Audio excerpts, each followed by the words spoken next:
أعوذ بالله السميع العليم من الشيطان الرجيم بسم الله الرحمن الرحيم والصلاة والسلام على أشرف المرسلين سيدنا محمد وعلى آله وصحبه أجمعين ونعوذ بالله من شرور أنفسنا وسيئات أعمالنا من يهد الله فهو المهتد ومن يضلل فلن تجد له وليا مرشدا ونشهد أن لا إله إلا الله وحده لا شريك له ونشهد أن محمدا عبده ورسوله.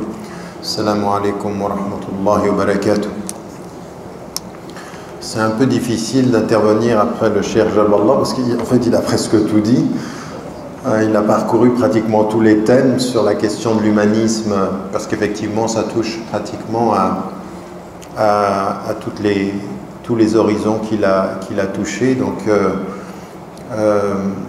il y a des choses que je vais sans doute devoir, je vais reciter d'une certaine façon ou aborder d'une façon en l'intégrant dans l'autre angle qu'on m'a donné, puisque l'un c'était l'humanisme et l'autre c'était entre émotion et intelligence. Donc essayer d'aborder quelque chose qui n'est pas un complément, parce qu'il n'y a pas à compléter, mais un autre angle à considérer, Inch'Allah, dans l'approche du prophète. Ce que nous sommes en train de faire maintenant, cette idée de rentrer dans la vie du prophète, de comprendre qui il était, à mon sens, c'est trois choses. La première, c'est que la vie du prophète, tout ce qui vient d'être mis en évidence par le Cheikh Jaballah est en fait la plus belle introduction à l'islam. En fait, comme il est l'exemple, il est pour vous le meilleur des exemples, que sa femme, qu'il l'a vu dans l'intimité, qu'il l'a vu vivre, Aïcha radiallahu anha, quand on la questionne sur qui il était, elle dit il était la personnalisation du Coran, parce qu'il est ceci. Eh bien, s'il est l'homme qui est un homme et qui n'est pas ni le fils de Dieu, ni aucune autre qualité que seul un homme. Et c'est ce que lui répète le Coran à plusieurs reprises. Il n'est qu'un basharun mithlukum, je ne suis qu'un homme comme vous. C'est ce qui lui est révélé. Eh bien, la meilleure des introductions à l'islam, c'est cette traduction des principes dans la vie avec l'humanité de l'homme qui reçoit les principes révélés de Dieu. En fait, il est ce qui traduit le transcendant dans l'immanent, le transcendant dans l'histoire, le transcendant de l'homme en l'homme, le transcendant de l'homme parmi les hommes, le transcendant dans l'homme de la relation à la nature. Donc, ce qu'on est en train d'essayer de faire, c'est aussi, chacun d'entre nous, et ça ce sont des rappels, la vie du prophète, c'est un horizon de rappel, c'est de revenir, de se dire, c'est le meilleur moyen pour nous de comprendre cette religion de l'intérieur. Non pas parce que l'on veut que les gens sachent de nous, mais ce que nous devons savoir de nous-mêmes. Ça, c'est le premier élément. Le deuxième élément dans ce travail-là, c'est essayer aussi de comprendre, et vous l'avez vu, le Cheikh Jaballah n'a pas arrêté de faire des allers et retours aussi à partir de la vie du prophète sur une fois qu'il est un modèle dans l'histoire, qu'en faisons-nous dans notre histoire? Qu'est-ce que nous allons traduire aujourd'hui de cet enseignement-là? Qu'est-ce que ça veut dire? Parce que c'est bien beau de rester assis en disant qu'il était grand, mais s'il est une miséricorde pour les mondes, nous devons être une miséricorde pour ce monde. C'est-à-dire comment nous sommes une miséricorde, comment les gens doivent nous voir au-delà. Et donc comment nous, aujourd'hui, on devient une miséricorde pour nous-mêmes, pour ceux qu'on aime, pour nos parents, pour nos frères et nos sœurs, pour nos enfants, pour nos frères et nos sœurs en humanité. C'est-à-dire que si nous suivons son exemple, nous devons être un exemple pour ceux qui nous voient. C'est-à-dire nous devons être témoins. Pour que vous soyez des témoins. Et lui, il sera témoin pour vous. C'est-à-dire que lui-même, il sera témoin pour vous-même. Donc il est un témoin pour cette communauté. Vous êtes des témoins pour les communautés, qui vivent avec vous. Donc ça, c'est un deuxième élément, c'est-à-dire, c'est aussi de se dire, nous, comment est-ce qu'aujourd'hui on prend ces enseignements et on les traduit. Et la troisième des choses, qui est un véritable moment, c'est que je crois que c'est quand nous nous parlons à nous-mêmes de notre religion et que nous revenons au prophète que c'est dans ce travail-là que nous trouverons la meilleure réponse à tout ce qui l'insulte. C'est cette introspection intérieure avec lui, dans l'amour que l'on lui porte, dans l'amour que l'on porte à Dieu, qu'on aura la meilleure des réponses. En fait, c'est en se recentrant qu'on sait mieux répondre à ceux qui nous attaquent à la périphérie. C'est pas en allant à la périphérie, c'est pas en répondant. C'est-à-dire que, écoutez bien le verset, quand il est dit de ceux qui sont avec Allah, c'est-à-dire ceux qui sont avec Allah, qu'est-ce qu'ils font quand quelqu'un les attaque? Quand on les attaque de l'extérieur, ils disent paix. Mais ce paix, il vient de l'attaque ou il vient de l'intérieur? Ils n'ont la capacité de dire salama que parce qu'ils sont nourris de l'intérieur. Leur paix est intérieure, ils disent de l'intérieur quand on les attaque de l'extérieur. C'est-à-dire que vous ne pouvez dire paix à celui qui vous attaque que quand vous travaillez la paix de l'intérieur de vos propres références, non pas par rapport à l'attaque de l'extérieur. Parce que l'attaque de l'extérieur, elle va vous prendre dans l'émotion. La paix, elle vient dans la spiritualité intérieure. C'est de l'intérieur que vous répondez. Et tout ce que vous devez prendre, de Charlie Hebdo aux caricatures, ça n'est pas de chercher le meilleur moyen de répondre, c'est de chercher le meilleur moyen de se retrouver. L'adversité, c'est un formidable moyen de réconciliation. Parce qu'au fond, derrière toutes ces attaques, au lieu de se dire « ils insultent et tout ceci », au lieu de rester à la périphérie de ce qu'ils font, vous devriez être invité à revenir au centre de ce que vous êtes, plutôt qu'à la périphérie de ce qu'ils font.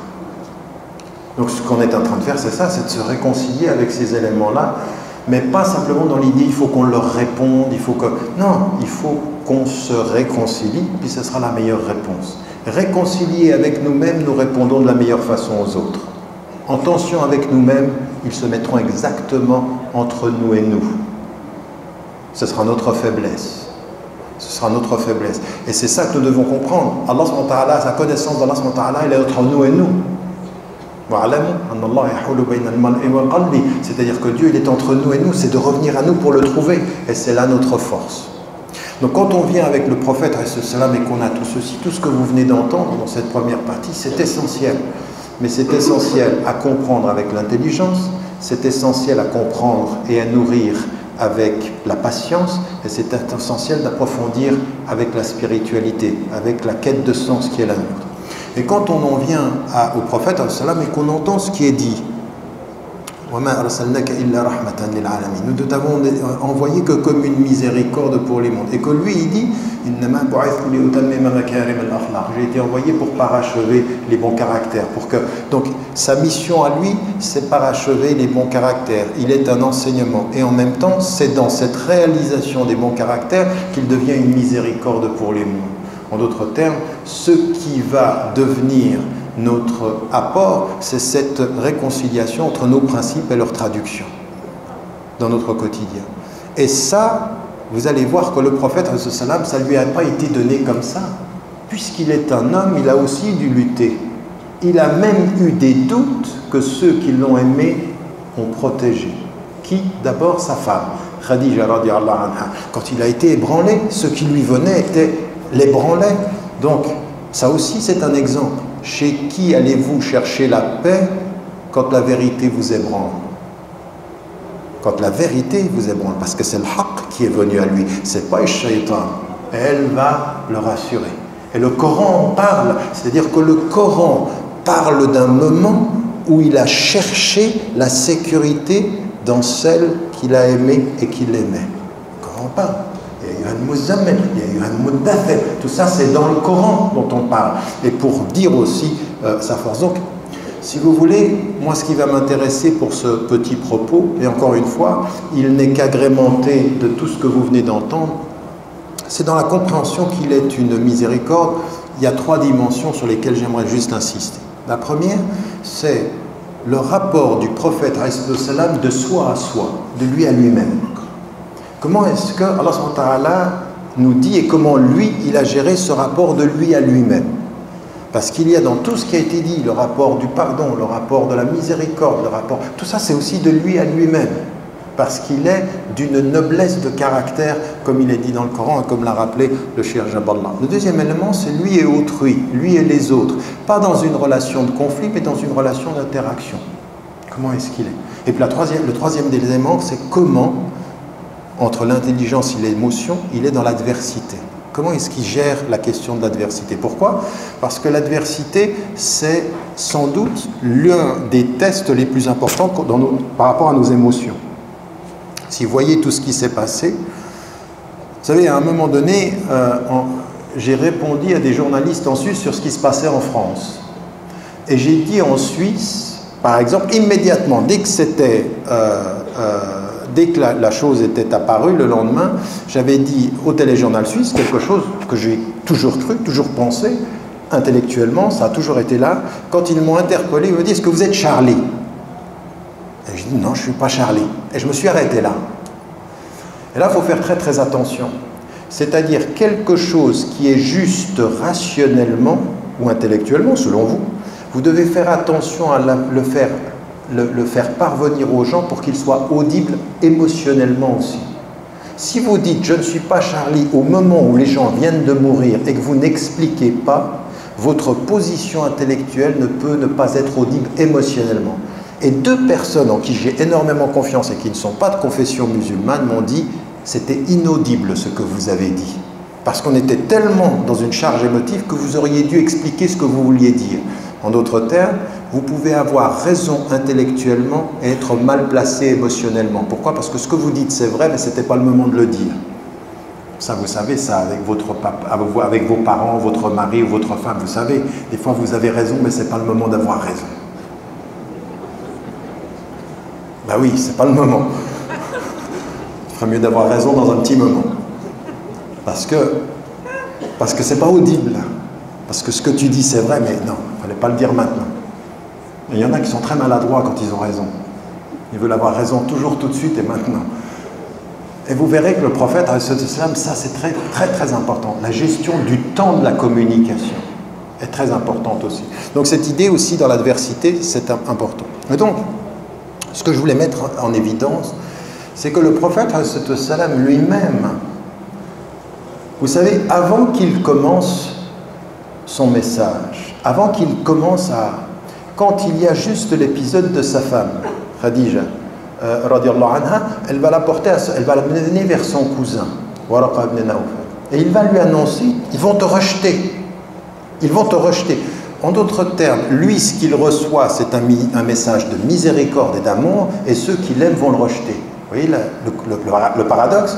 Je viens avec de l'amour, et ceux que j'aime, dit on te déteste pour l'amour que tu crois nous apporter. Et donc il le rejette. Et donc à partir de ce moment-là, il va y avoir quelque chose qui est très très difficile, qui est un test. Et d'ailleurs, vous allez le retrouver chez tous les messagers. Ibrahim alayhi salam, Moussa alayhi salam, tous ils vont avoir Nuh alayhi salam, même avec son fils. C'est-à-dire à un moment donné, l'amour que vous avez pour Dieu ou l'amour que vous devez avoir pour la vérité va tester l'amour que vous avez pour les hommes. Et donc, le premier élément de soi à soi, c'est que le prophète, il ne vit pas facilement ceci.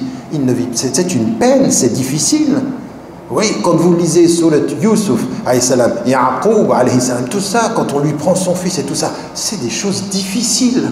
Et le prophète va vivre de cette même difficulté, à tel point que le Coran, dans Surat al-Muzammil, lui dit « Wasbir ala ma yaqulun wahjurhum hajran jamila » Sois patient avec ce qu'ils te disent. Ils vont t'insulter, ils vont te rejeter, et éloigne-toi d'eux d'un bel exil. Attention, l'exil spirituel avant l'exil physique. C'est le même mot. Plus tard, il faudra faire l'exil physique, parce qu'ils veulent te tuer dans ta chair. Avant de te tuer dans ta chair, ils vont essayer de te tuer ou de t'atteindre dans ton cœur. Ils vont essayer de t'atteindre dans ton être. Ils essayent de t'atteindre. Donc, avant qu'ils n'essayent de te tuer, ils vont essayer de t'affecter. Oui? Donc, il n'y a pas que des morts physiques, il y a des blessures émotionnelles. Et lui, il va vivre ceci. Et Allah, il lui dit, à ce moment-là, c'est-à-dire exile-toi d'eux, mais pas n'importe comment. avec dignité, avec de la beauté. Regardez comment Allah subhanahu wa ta'ala met dans la spiritualité quelque chose qui est de l'ordre de la dignité, de l'esthétique même de l'exil, c'est-à-dire de s'éloigner. Et quand vous y pensez aujourd'hui, dans ce qu'ils disent, dans ce que vous pouvez entendre, vous comprenez ce que le prophète a vécu avec ceux qui l'aimaient. Parfois vous l'aimez avec ceux avec lesquels vous vivez. Ils vont vous attaquer, et à un moment donné, il faut faire attention. Il y a parfois des silences nobles qui sont meilleurs que des propos émotifs. Oui. Ça, c'est aussi important, même chez vous, avec votre femme ou votre mari ou vos enfants. Plutôt que d'avoir raison tout le temps en parlant, vaut mieux parfois se taire en silence et attendre que ça passe. Un exil comme ceci, même de l'affectif. Et là, le prophète va vivre ça. Va vivre ça. Et puis, une autre dimension qu'on trouve dans le Coran et qu'on trouve même dans son côté humain.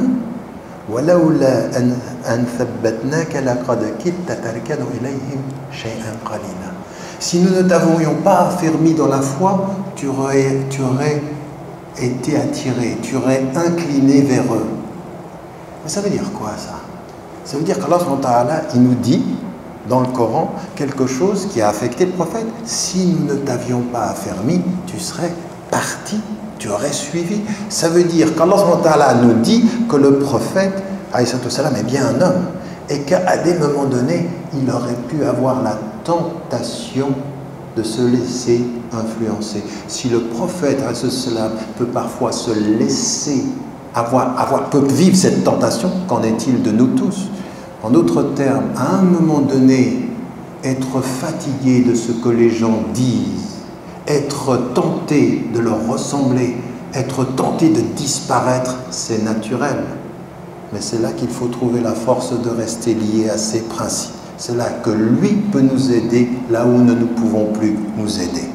Et ça, c'est arrivé au prophète. C'est-à-dire que c'est dans ça qu'on voit que c'est un modèle. C'est qu'à un moment donné, il a cette dimension importante. À un moment donné, c'est très fort sur toi le fait qu'il te repousse.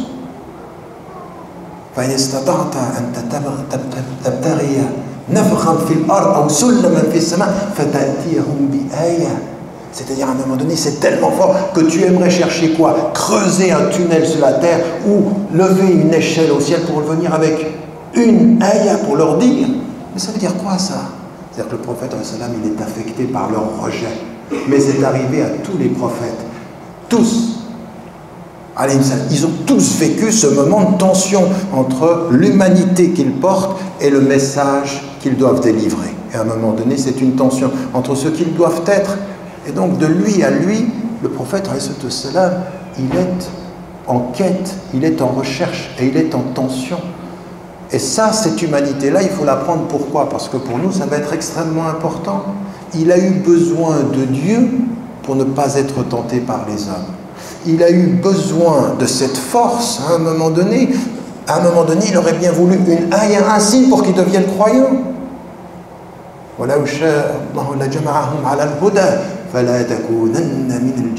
Regardez, si Dieu l'avait voulu, il les aurait tous réunis dans la foi. Ne sois pas du nombre des ignorants. En d'autres termes, ce que tu vois, cette adversité, le fait qu'ils vont t'insulter, le fait qu'ils vont te rejeter, t'aimerais qu'ils deviennent croyants, ça n'est pas le plan de Dieu, c'est la réalité de ta peine. Toi, tu dois vivre avec. Dieu n'a pas voulu que tout le monde croie. Dieu n'a pas voulu que tout le monde devienne musulman. Il a voulu que tu vives la difficulté d'être toi et que tu deviennes un témoin pour eux. Quant au reste, ça n'est pas à toi de décider. Parce que s'il avait voulu, il nous aurait tous réunis dans la foi. Ça, c'est le prophète. C'est ça qu'il vit. Donc il ne faut pas penser qu'il a la foi comme ceci. Il vient, il reçoit Jibril alayhi salam qui vient, il est ébranlé. Vers qui il va? Vers sa femme qui le couvre. Zammilouni, zammilouni. Elle le couvre et elle le rassure. Donc à un moment donné, de lui à lui, il reconnaît la fragilité de son être et trouve dans l'amour la protection de son être par Dieu. Deuxième élément, par cette relation à Dieu, il réussit à faire également à rester droit dans ses principes. Et ça, c'est quand même quelque chose sur lequel il faut quand même que nous arrêtions un tout petit peu. Écoutez, la relation que vous avez avec les gens qui ne sont pas musulmans autour de vous, ça n'est pas une relation de service public, ou ça n'est pas une relation d'attaché de presse pour l'islam. Ça n'est pas une relation de communication. Parce que certains sont en train de penser que notre vraie réponse, elle sera dans uniquement la bonne communication. Le prophète communiquait parfaitement bien, mais avant de communiquer parfaitement bien, il s'éduquait et il était éduqué par le Très-Haut. Et qu'avant d'être une question de communication, c'est une question d'approfondissement de notre confiance en lui. Le prophète avait confiance en Dieu, et quand vous avez confiance en Dieu, il vous donnera les moyens de répondre quand il faudra répondre. Mais avant de leur répondre, il faut vous retrouver. C'est d'abord un travail sur soi, c'est d'abord un travail de soi à soi. On n'est pas en train de se dire comment est-ce qu'on va défendre. L'islam n'a pas besoin des musulmans pour être défendu. Mais les musulmans ont besoin de l'islam pour s'édifier. Pour retrouver la dignité originelle.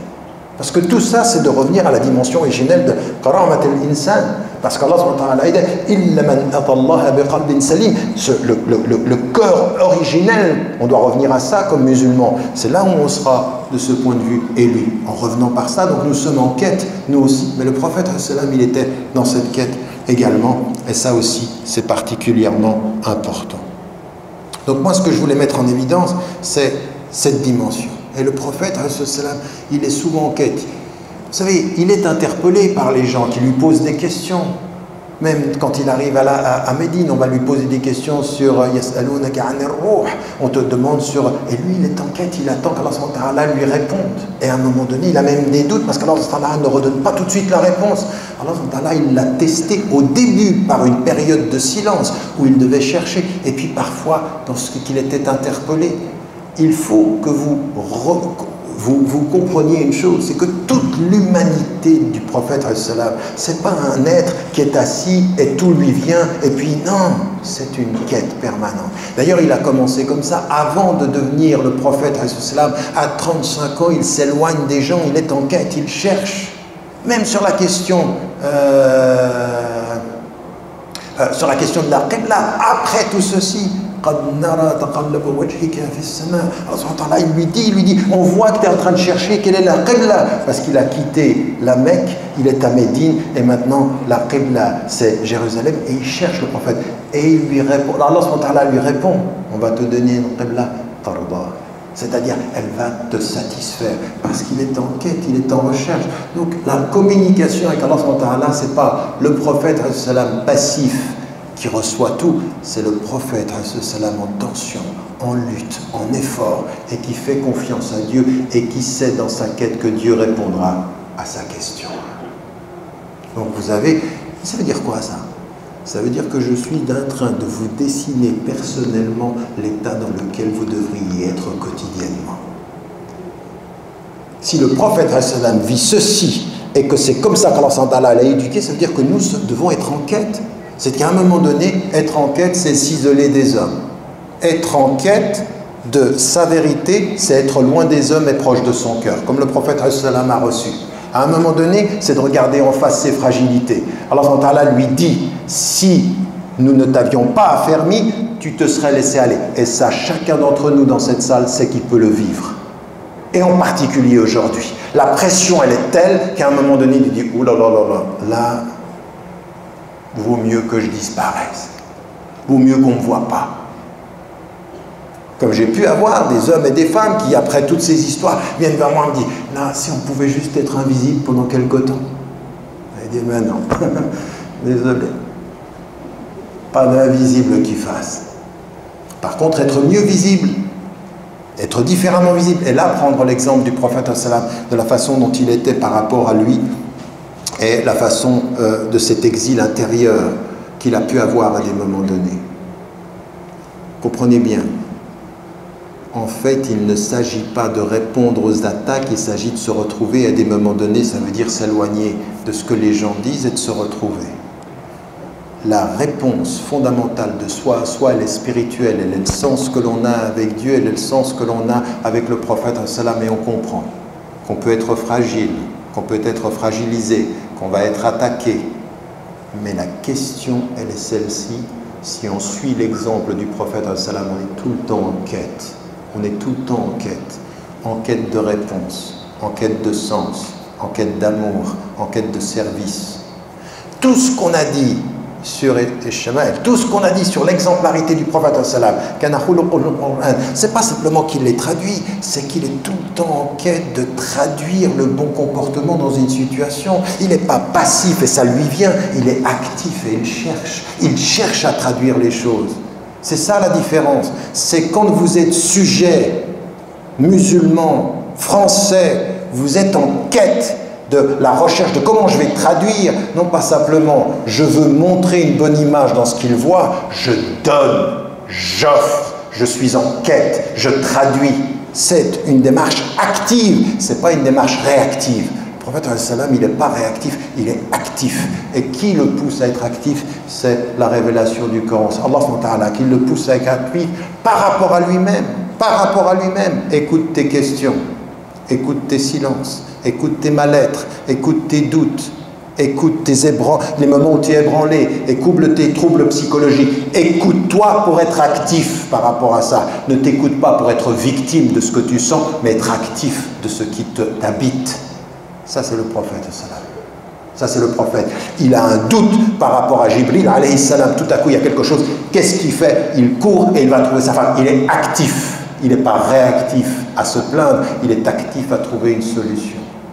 Et ça, c'est une attitude essentielle dans le message du prophète, c'est qu'il est toujours positif. Tout le temps. Ce que vous avez entendu tout à l'heure. Tout le temps, cette attitude positive du prophète. Alors, un deuxième élément, pour aller vite, c'est le rapport à autrui. Et là, dans le rapport à autrui, il y a un mot que l'on sait, qu'on trouve d'ailleurs, il est universel ce mot. Et l'islam l'a beaucoup cité. Il est beaucoup dans le Coran, lié au Coran. Lié au Coran. كما أرسلنا فيكم رسولا منكم يتلو عليكم آياتنا ويزكيكم ويعلمكم الكتاب والحكمة. C'est juste comme je l'ai dit là. كما أرسلنا فيكم رسولا منكم يتلو عليكم آياتنا ويزكيكم ويعلمكم الكتاب والحكمة.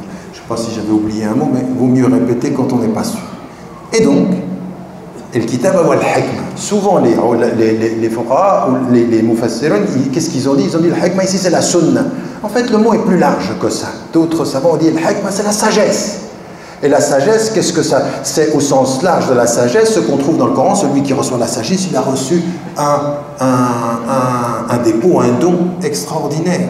Et qu'est-ce que c'est la sagesse? Si vous regardez maintenant universellement, vous allez chez les Grecs. Dans la philosophie grecque, la sagesse, qu'est-ce que c'est? Finalement, la philosophie, qu'est-ce que c'est? C'est l'amour de la sagesse. Et l'amour de la sagesse, c'est toujours l'équilibre, la tempérance, la maîtrise de soi. Et donc, en l'occurrence, tout le Coran, il est dans cette sagesse. Et il y a une formule qui est tout à fait intéressante et qu'on retrouve chez des philosophes contemporains. Rawls, par exemple, dans son traité sur la justice, il dit en l'occurrence que ce qui va être la traduction de la sagesse dans le corps social, dans la question de la collectivité, c'est une question de justice, l'équilibre. La voie du juste milieu, c'est une position d'équilibre, c'est pas d'excès. Et nous, c'est ce qu'on dit de l'islam. L'islam, c'est la religion du refus des excès, de l'équilibre. Mais de l'équilibre, c'est la chose la plus difficile. Un être humain équilibré, c'est l'être humain le plus difficile à trouver. Oui? Quand vous dites de quelqu'un qui est un peu déséquilibré, en fait, en gros, franchement, entre vous et moi, on est tous un peu déséquilibrés. Et on est tous en quête d'équilibre. Non, mais au sens positif du terme. Mais oui, vous le savez. On sait qu'on est en tension, on est toujours un peu, on n'est jamais... Si on était vraiment tous équilibrés, notre chemin spirituel serait droit, mais on est comme ça. Ça s'appelle comment comme ça? Psychologiquement, c'est pas un peu déséquilibré. Bon, je vais le dire différemment pour que ça vous plaise, pas toujours constant. Mais ça veut dire, c'est un autre mot pour dire un peu déséquilibré. Mais enfin bref. La réalité, elle est celle-ci. On est en quête de l'équilibre. On est en quête de l'équilibre. Et vous avez ce qui mettait en évidence, c'est-à-dire que cette notion de tempérance, si vous allez dans la République de Platon, dans toutes ses œuvres, qui d'ailleurs sont repris jusqu'à Miskawi, c'est-à-dire qui ont tous étudié, El-Kindi, El-Farabi, tous ces savants philosophes musulmans, ils ont étudié ceci, ils l'ont intégré dans leur compréhension des choses. Mais vous avez dans la tradition musulmane quelque chose qui est exactement la même chose, c'est-à-dire cette notion que ce que nous devons réussir à faire, c'est-à-dire cet être qui est en paix avec soi-même, salamat al-nafs, la paix intérieure, c'est une question d'équilibre. C'est quand on maîtrise et qu'on est en équilibre. Et en fait, c'est quand on fait justice à chaque dimension de son être. Cette notion, donne à chaque dimension son être. Cette formule-là, elle est la voie de « il n'y a pas de paix sans justice ». D'ailleurs, Adam et Ève, ce qu'ils disent, Adam et Hawa, qu'est-ce qu'ils disent? Allahumma zalamna anfusana, nous avons été injustes avec nous-mêmes. Et c'est là que commence le mal-être. Le prophète, ce qu'on va voir dans sa relation avec autrui, c'est cette sagesse et toujours cette notion de justice, toujours cette notion d'équilibre, c'est toujours cette notion de trouver le juste milieu. Et il y a une chose qui est très importante. Vous savez, si je commence à vous parler, je commence à dire quelque chose, et je m'arrête et je le répète, et je m'arrête et je le répète. Qu'est-ce que ça veut dire? Quand on nous dit que le prophète, il avait deux choses qu'il faisait très souvent, il répétait 3 fois la même chose. 3 fois. Et quand il lisait le Coran, il le lisait lentement. Il lisait les choses. Et on disait également qu'il a une qualité tout à fait particulière, c'est qu'il peut dire en peu de mots des choses très profondes. Ça, c'est le prophète. Peu de mots, beaucoup de profondeur. Une chose qui est très très importante. Qu'est-ce que ça dit de ma relation à autrui quand je viens avec un message et je lui le répète 3 fois? Ça veut dire que je prends en compte non pas ce que j'ai à dire, mais l'intelligence qui doit l'accueillir. Oui? Ce que je dis est important, écoute, 1 fois, écoute, 2 fois, écoute, 3 fois.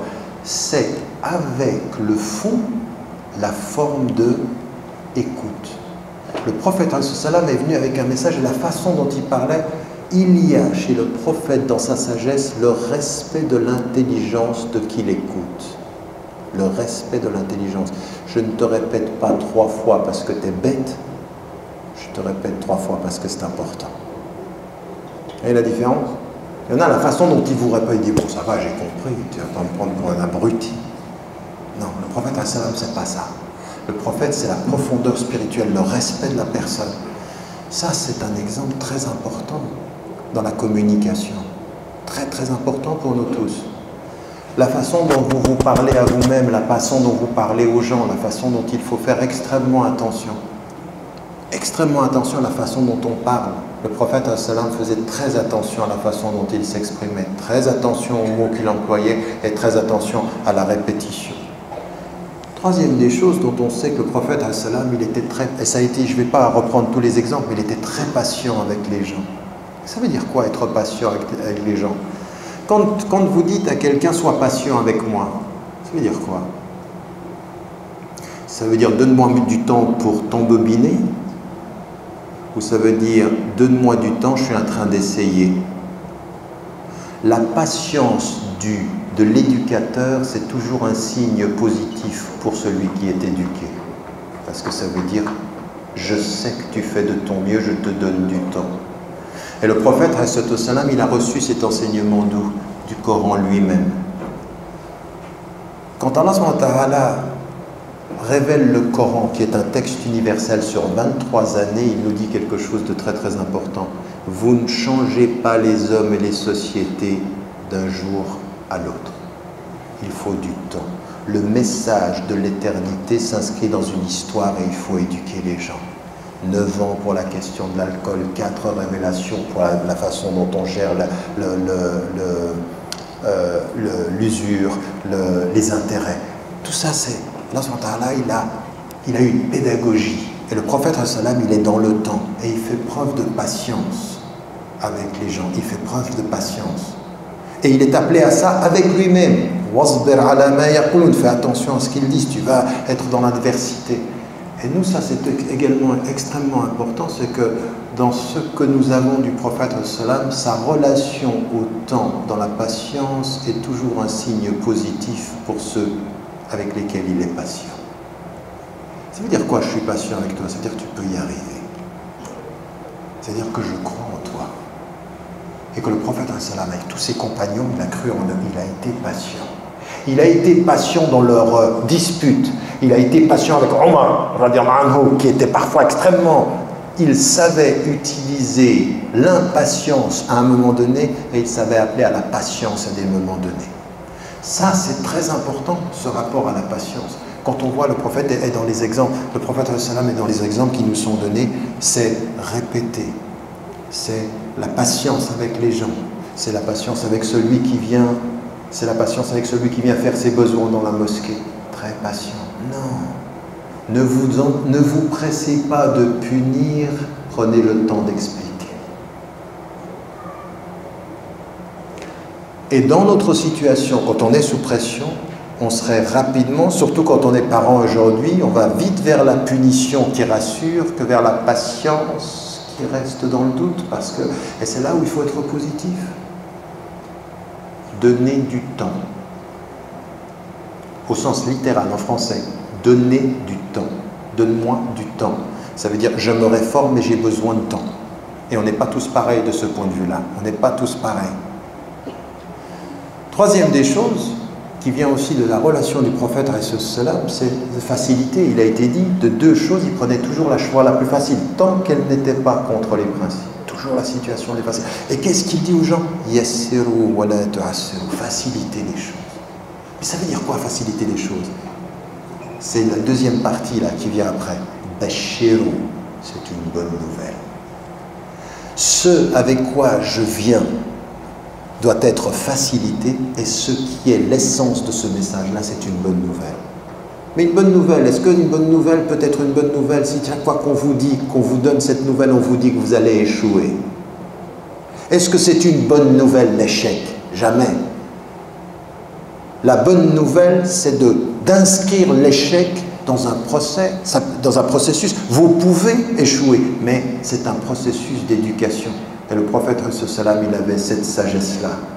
Répéter pour qu'on entende, prendre le temps dans la patience, rester positif par rapport aux gens et être en permanence dans la facilitation, faciliter les choses. Et c'est ça notre religion, elle doit être comme ceci. Mais je ne suis pas en train de vous parler de la façon dont vous parlez à autrui. Vous vous regardez dans un miroir et vous appliquez ça à vous-même. C'est-à-dire de se donner du temps dans sa réforme. Ça veut dire d'être patient avec soi-même.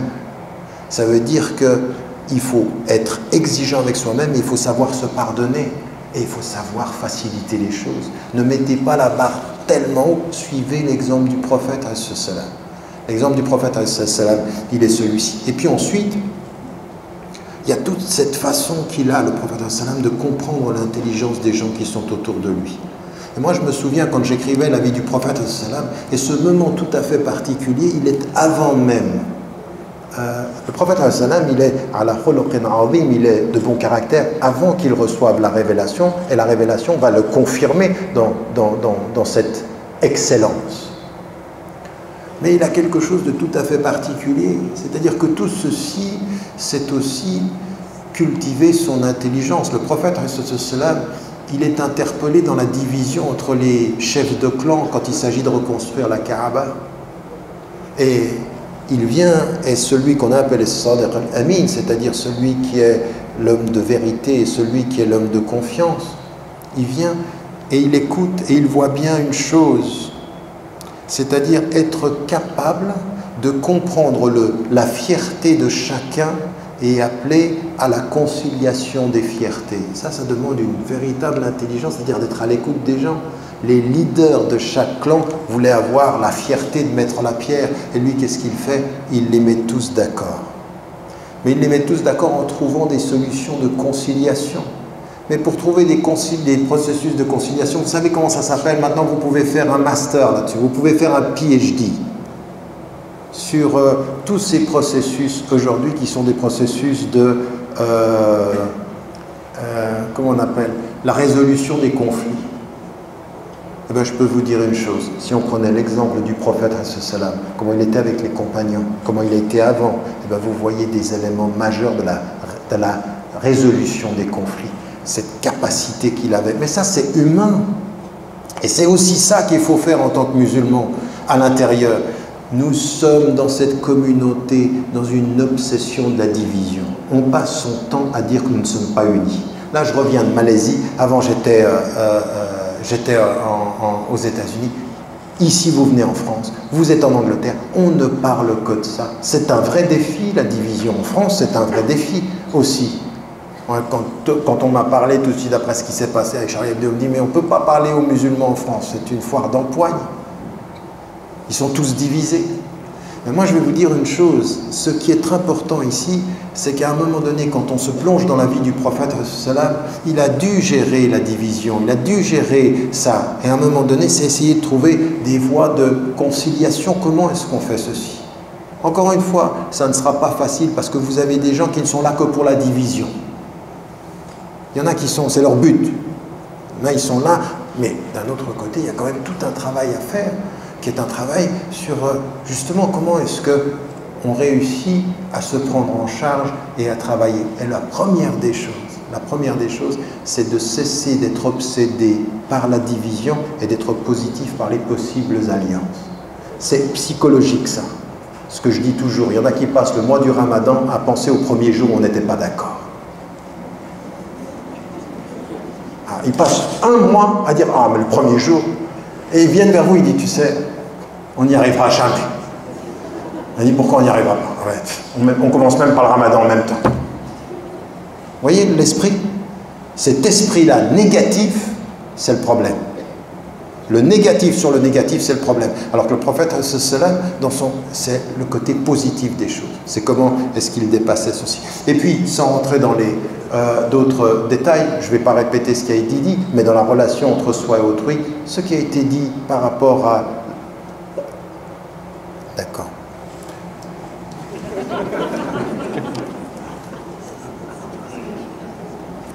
C'est parce qu'ils me connaissent bien, ils savent que j'ai un problème avec le temps, mais... Ce qui a été dit, donc je vais résumer, ce qui a été dit sur la façon dont le prophète dans la relation à autrui. Là aussi, ce qui a été mis en évidence, il était dans le service des siens. Et vous apercevoir que sur tous les éléments dont il est question ici, le prophète a une attitude tout à fait particulière. Il est le leader, il est celui qui apporte le message, mais dans tous ces domaines-là, il est au service. Il sert, il guide, et la façon dont il guide, c'est par le service. Il sert sa famille, il sert à la maison. Mais encore une fois, je suis désolé, nous sommes aujourd'hui en 1436, nous sommes en 2015, il y en a qui n'ont pas compris 5% de ça. De qu'est-ce que ça veut dire que le prophète a un service de sa famille à l'intérieur. La seule chose qui l'arrête, c'est l'appel à la prière. C'est-à-dire qu'il aide son épouse, ses enfants. Il aide ce qui a été mis en évidence, la présence affective, la présence psychologique. Nous ne gagnons pas la question de la famille si on pense que c'est une histoire de maman et d'enfants. C'est une histoire de tous. De tous, c'est un projet collectif. Il y a une spiritualité sociale et il y a une spiritualité familiale. Une spiritualité familiale. Et le prophète, il était comme ça. Il était comme ça. Et si 95% de vos concitoyens français ne voient pas ça dans nos familles, ce n'est pas de leur faute, c'est de la nôtre. C'est notre problème. Notre problème de comment est-ce qu'on gère ceci, ce défi. Je veux dire, vous voulez détruire un avenir, détruisez l'espace familial, mais qui est le premier à le détruire, l'espace familial? Eh bien, ceux qui le constituent, que ce soit la maman, que ce soit le papa. Je veux dire, je reviens d'une khutba, hier j'étais au Moyen-Orient, au Qatar, il y avait une khutba, le cheikh, il a parlé des femmes, il parlait aux femmes, et c'était L'homme est ton paradis et ton enfer, donc tu as intérêt à lui obéir. Et on est à 100 milieux du problème réel. Il dit, le problème, c'est que les femmes n'obéissent pas assez. Ça, c'est son problème. Comme ça qu'il voyait les choses. Et à un moment donné, on se dit, mais si c'est ce discours-là, alors là, vous souriez. Mais c'est aussi faux de sourire à ça que d'avoir comme réponse le fait de penser que finalement, on n'est pas tous liés à ce problème-là. C'est pas un problème essentiel. Et là, le prophète, dans cette dimension de la famille, dans cette dimension de la spiritualité familiale, ça c'est quelque chose qu'il faut entendre, qu'il faut lire. L'affection qu'il donne aux enfants, l'affection qu'il donne à l'épouse, l'affection qu'il dégage de l'affection. Il dégage de l'émotion. Attention, pas d'émotion contre les principes, mais de l'émotion qui habille tous les principes. Tous les principes sont habillés par l'émotif et l'affectif. Et ça change tout. Ça change tout. Et donc c'est pour ça que les gens l'aimaient, ils n'avaient pas envie de le quitter, le prophète. Donc ça, cette dimension dans la maison, on a dit par rapport aux enfants, je ne vais pas insister, sur les pauvres, le service des enfants. Le service des enfants. Il se prosterne pour Dieu et il sert le jeu des enfants. En même temps, il attend qu'ils cessent de jouer. Regardez cette dimension, ce qui est important ici comme humanité. Et encore une fois, nous aujourd'hui, on nous dit oui, l'islam c'est une religion et l'avenir de l'humanité c'est l'humanisme. Et c'est très bien de mettre en évidence qu'en fait, dans la religion, il y a un océan d'humanisme, si on comprend le sens profond, si on comprend ce que ça veut dire. Pas un humanisme de l'homme arrogant, mais l'humanisme de l'homme qui sert les hommes. Vous voyez la différence?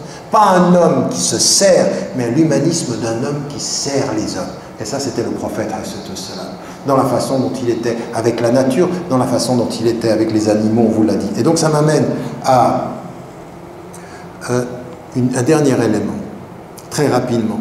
C'est l'exemple du prophète dans l'adversité. Et cet exemple du prophète dans l'adversité, alors encore une fois, on a plein de versets du Coran qui nous rappellent qu'il ne faut pas tomber, dans l'émotif. Voilà, c'est-à-dire que la haine d'un peuple ne vous pousse pas à devenir injuste. Donc vous devez vous maîtriser en permanence. L'émotif pourrait vous amener à l'injuste. Nous sommes parfois, les êtres humains sont souvent émotivement injustes. Donc il faut devenir spirituellement et intellectuellement juste. Il faut s'en tenir à ça. Et donc le prophète, à un moment donné, regardez, il est avec Ali karramallahu wajha, il est en face de gens qui viennent à lui et qui l'ont combattu pendant toutes ces années. C'était Sulh al-Hudaybiyah. Et il dit, mais attends, et ensuite, Bismillah ar-Rahman ar-Rahim, nous on ne reconnaît pas ça. Muhammad Rasulullah, on reconnaît pas. Si on reconnaissait que tu étais le messager, on ne t'aurait pas combattu. Et regardez, Ali karramallahu wajha, il réagit émotivement et spirituellement, il dit, je ne peux pas faire ça. Le prophète va faire deux choses. Regardez, entre émotion et intelligence. Il comprend l'émotion qui rend impossible d'effacer ceci. Donc il lui demande d'indiquer, il le fait lui. Il ne veut pas blesser les mots. Et il comprend la logique intellectuelle de celui qui dit, si on te reconnaissait comme prophète, on ne lutterait pas contre toi. Et il comprend leur logique, parce que c'est logique, c'est vrai. Si il reconnaissait que je suis le prophète, il me lutte. Donc c'est pas important pour l'instant. Ça, c'est pas le plus important. Le plus important, c'est pas qu'ils me reconnaissent contre leur logique, c'est qu'on arrive à un accord qui nous ouvre les voies de nos objectifs. Parce que dans cette apparente défaite, il y a une victoire. Lui, il ne le comprend pas. Et ensuite, après qu'il signe, Omar, radiallahu anhu, il ne comprend pas lui-même. Est-ce qu'on n'est pas dans la vérité, eux, dans l'erreur? Et pourtant, il signe. Et pourtant, il le fait. Plus que ça, regardez l'émotion comme elle va être mise à mal. Plus que ça, il est signé dans le contrat que si quelqu'un veut quitter la Mecque et s'en rendre à Médine, eh bien il est renvoyé, mais s'il veut quitter Médine et se rendre à la Mecque, ils peuvent le garder. Donc C'est-à-dire que celui qui quitterait pour venir retrouver le prophète, on le renvoie. Et pourquoi ils font ceci? Parce que l'un d'eux, justement, qui s'est converti à l'islam, et il apparaît. Et donc, encore, de façon encore plus émotive, un qui est musulman et qui aimerait être pris en charge par le prophète qui vient de signer ne peut pas le prendre. Et ça va se passer 3 fois de cette façon-là. Ça veut dire quand même tester émotionnellement les signes d'un accord ou les éléments d'un accord ou les conditions d'un accord qui sont signés avec l'ennemi, et le prophète voit plus loin que l'émotion du moment. C'est émotionnellement une défaite. Attends, on a compromis. Et lui, il a une vision beaucoup. Et là, ça c'est très très important. Faites attention aussi. Ce que vous vivez aujourd'hui qui peut vous donner l'impression que c'est une insulte, que personne ne va comprendre, il peut y avoir dans le mal qui vous atteint effectivement et affectivement un bien pour votre édification spirituelle et intellectuelle. Parce qu'alors maintenant il va falloir chercher les armes de son être, les armes à l'intérieur de son être. Pas les armes qui tuent, mais les armes qui édifient. Non pas la distinction apparente, mais la distinction du caractère du prophète. Comment est-ce qu'il était? Et comment est-ce que Omar, il ne pouvait pas admettre.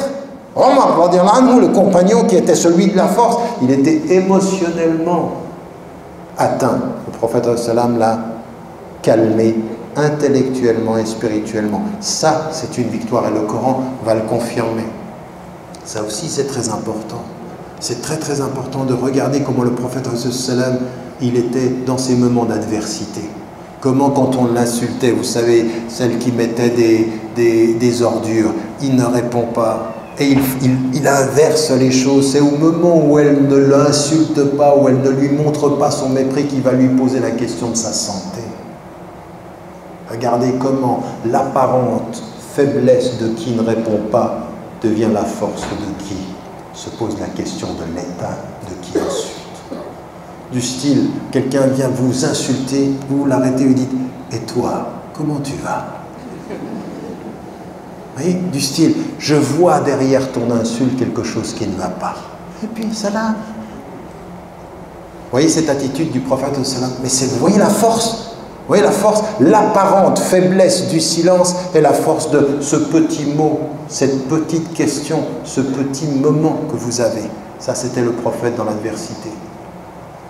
Et on a des moments où même avec Abu Bakr as-Siddiq, quand il a voulu répondre, le prophète il se lève, il veut montrer. Non, il y a des choses qu'il faut dépasser avec la spiritualité. Il y a des choses où il faut...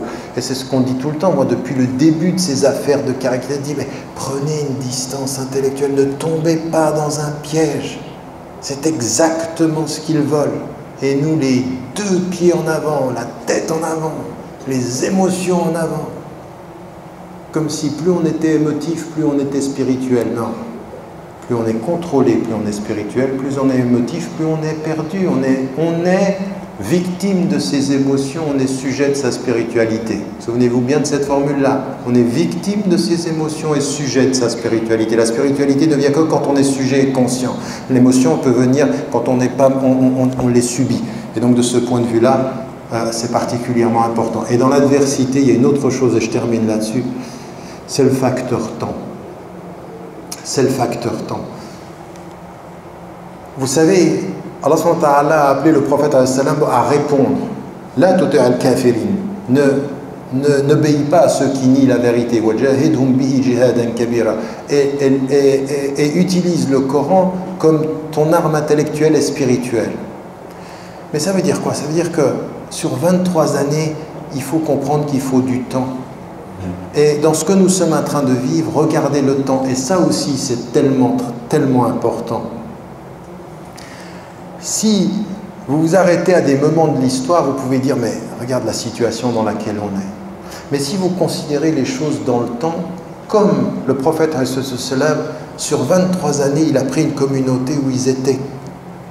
Regardez la différence, 23 ans, entre ce qu'ils étaient au début à la Mecque et ce qu'ils sont au moment où il part à Médine.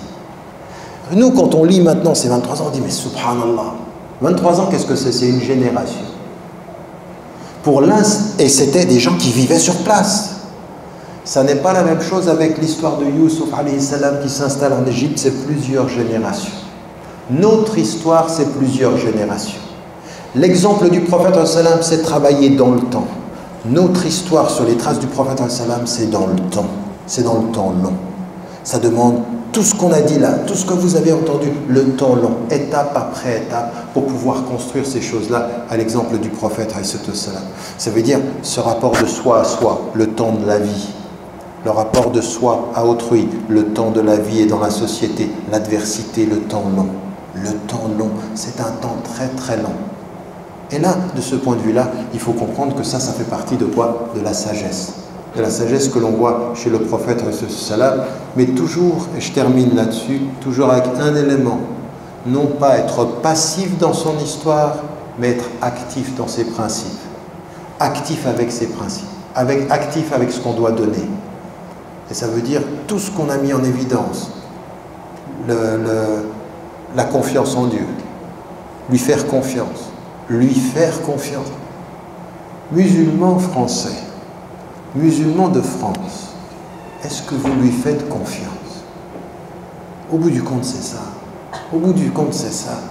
Est-ce qu'on lui fait confiance? Et si on lui fait confiance, on comprend une seule chose. On doit être actif dans tout ce qu'on peut faire. Et ensuite on dit « Atawakkalu ala Allah ». Ce qui viendra, viendra. Ma responsabilité, c'est d'être actif dans le temps. C'est être actif dans son modèle à lui. Ma façon de parler, ma façon de servir, ma façon d'interagir, ma façon de réagir à l'adversité. Quand il m'insulte, je dépasse. Quand il m'attaque, je m'isole.